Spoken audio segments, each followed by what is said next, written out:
हाँ, जब जान गले तक पहुंच जाए और लोग कहने लगे इस वक्त कौन झाड़ फूंक करने वाला है, और उस जां बलब ने समझा कि अब जुदाई का वक्त है और पिंडली से पिंडली लिपट जाए, उस दिन तुझको अपने परवरदिगार की तरफ खींचे चले चलना है। फिर ऐसे मगरूर ने न तो पैगंबर सल्लल्लाहु अलैहि वसल्लम को सच्चा जाना और न नमाज पढ़ी, लेकिन झुटलाया और मुंह फेर लिया।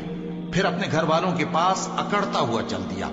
खराबी है तेरी, खराबी पर खराबी है, फिर खराबी है तेरी, खराबी पर खराबी है।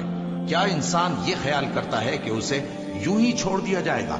क्या वो मनी का जो टपकाई जाती है एक कतरा न था, फिर लोथड़ा हुआ, फिर अल्लाह ने उसको बनाया, सो उसके आज़ा को दुरुस्त किया, फिर उसकी दो किस्में बनाई, मर्द और औरत। क्या उसको इस बात पर कुदरत नहीं कि मुर्दों को जिंदा कर दे?